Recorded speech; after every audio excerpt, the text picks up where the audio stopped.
Doctor Yunus বাংলার ইতিহাসে গত ৯০ বছরে জন্ম নেওয়া একমাত্র গ্লোবাল সেলিব্রিটি হলেন প্রফেসর মোহাম্মদ ইউনূস। শতকরা ৮৩% লোকই জানেন না কে ডক্টর মোহাম্মদ ইউনূস। পৃথিবীতে সবচেয়ে সম্মানজনক পুরস্কার নোবেল, সেটা নিশ্চয়ই জানেন। সম্মানসূচক হিসেবে নোবেলের পরে কোন পুরস্কারের অবস্থান তা কি জানেন? সম্মানসূচকে প্রথমে আছে নোবেল, ২ নম্বরে আছে আমেরিকার প্রেসিডেন্সিয়াল অ্যাওয়ার্ড, ৩ নম্বরে আছে মার্কিন কংগ্রেশনাল অ্যাওয়ার্ড। পৃথিবীর ইতিহাসে উপরের ৩টা পুরস্কারই জিতেছেন এমন মানুষ আছেন বা ছিলেন ১২ জন। বুঝতেই পারছেন পরের লাইনটা কি হবে। হ্যাঁ, সেই ১২ জনের একজন প্রফেসর ডক্টর মোহাম্মদ ইউনূস। মেসিকে নিশ্চয়ই চিনেন। যদি বলি এই নিউওলেন মেসি লাইনে দাঁড়িয়েছিলেন প্রফেসর ডক্টর ইউনূসের জন্য, বিশ্বাস হয় না হলেও সত্য। অলিম্পিক গেমস পৃথিবীর সম্মানজনক প্রতিযোগিতার একটি, আর অলিম্পিকে সবচেয়ে সম্মানিত মেহমান হলেন মশালবাহক। জাপানে অনুষ্ঠিত ২০২০ অলিম্পিকে মশালবাহক ছিলেন প্রফেসর ডক্টর মোহাম্মদ ইউনূস। বর্তমানে বিশ্বের লিডিং ইন্টালেকচুয়ালের যে কোনো তালিকায় টপ 10-এর ভিতরে থাকেন ডক্টর ইউনূস। মুসলিম বিশ্বে নোবেল বিজয়ী ইউনূসের বিকল্প খুঁজে পাওয়াটা খুবই কঠিন, কিন্তু তিনি আমাদের বাংলাদেশের। এদেশে আর এমন ইউনূস জন্মাবে কিনা আজও সন্দেহ। মাইক্রোসফটের বিল গেটস নিজে গাড়ি ড্রাইভ করে প্রফেসর ইউনূসকে পুরো সিলিকন ভ্যালি শহর দেখিয়েছিলেন। কোর্ট কাছারির ৮ তলার এজলাসে তাকে যখনই হাজিরা দিতে হতো, সে সময় কোর্ট বিল্ডিংয়ের লিফট বন্ধ করে দেওয়া হতো।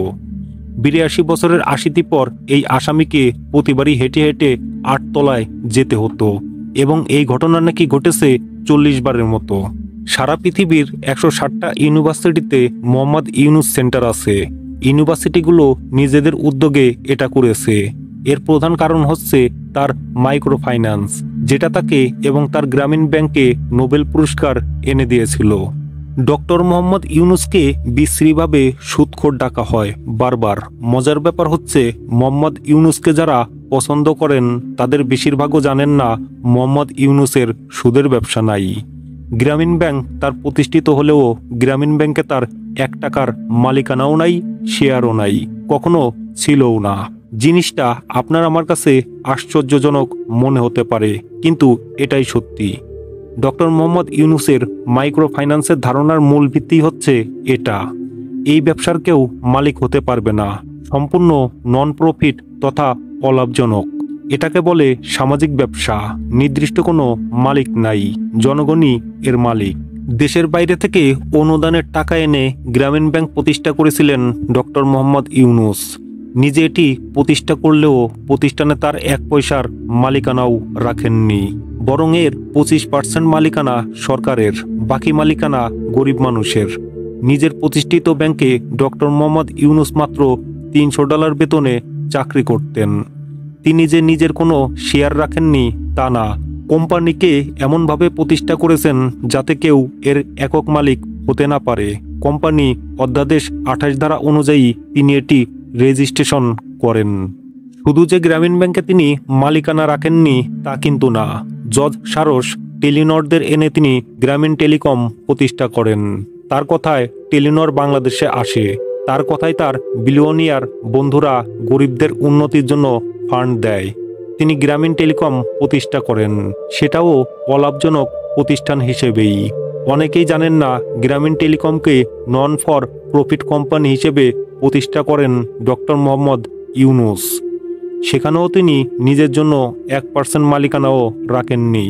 তিনি চাইলে ইজিলি ১০ থেকে ১৫% মালিকানা নিজের জন্য রেখে দিতে পারতেন, অথচ লাভের ১ টাকাও যাতে নিজের কাছে না আসে সেটা নিশ্চিত করেন তিনি। তার প্রতিষ্ঠিত সরকার নিয়ন্ত্রিত গ্রামীণ ব্যাংকে এখনও সুদের হার বাংলাদেশে সর্বনিম্ন, অথচ স্বাভাবিকভাবে আপনার মনে হবে গ্রামীণ ব্যাংকের মতো সুদ বোধ হয় কেউ নেয় না। আর নিশ্চয়ই এই টাকায় প্রফিট করেন ডক্টর ইউনূস। আসলে আমাদের দেশের মানুষ এসব কল্পনাও করতে পারেন না, একজন মানুষ ব্যবসা করবে অথচ সেখান থেকে নিজে কোনো লাভ করবে না। এমন কথা আমরা ভাবতেই পারি না। আমরা ভাবতে পারি কেবল টাকা কামানোর কথা। যেমনভাবে ডক্টর মোহাম্মদ ইউনূস বলেন, টাকা কামানোতে আছে সুখ শান্তি, অন্যের উপকারে আছে প্রশান্তি।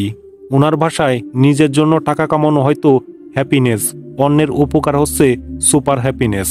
মোহাম্মদ ইউনুস মনে করেন সবাই এককভাবে সম্পত্তির মালিক হতে থাকলে গরিব আরও গরিব হয়ে যাবে, ধনী আরও ধনী হবে, ফলে বিশ্ব ব্যবস্থা অচল হয়ে পড়বে। এই বিশ্বাস থেকেই উনি সব নন প্রফিট বা অলাভজনক প্রতিষ্ঠান তৈরি করে গেছেন, নিজের কোনো মালিকানা রাখেননি। এরকমটা কি আপনি ভাবতে পারেন? আপনি বাংলাদেশের যে কোনো কোম্পানি দেখেন, তাদের সব নিজেদের মালিকানা। কোম্পানির কথা বাদ দেন, এনজিও ব্র্যাক দেখেন, মালিকানা ফজলে হাসান আবেদের পরিবারের, বড় বড় পদে পরিবারের সদস্যরা আছে। কিন্তু মোহাম্মদ ইউনুস সেটা করেননি, তার প্রতিষ্ঠিত কোম্পানিতে নিজের বা পরিবারের কাউকে রাখেননি। অথচ ডক্টর মোহাম্মদ ইউনুস চাইলে এসব ব্যবসায় নিজের মালিকানা রেখে ইজিলি বিলিয়নিয়ার হয়ে যেতে পারতেন, খুব ইজিলি। তার প্রায় সব বন্ধুবান্ধব বিলিয়নিয়ার, মাল্টি বিলিয়নিয়ার, তিনি সেদিকে যাননি। অনেকে প্রশ্ন করতে পারেন, তাহলে ডক্টর মোহাম্মদ ইউনুসের আয়ের উৎস কি? আমি নিশ্চিত এটাও অনেকে জানেন না।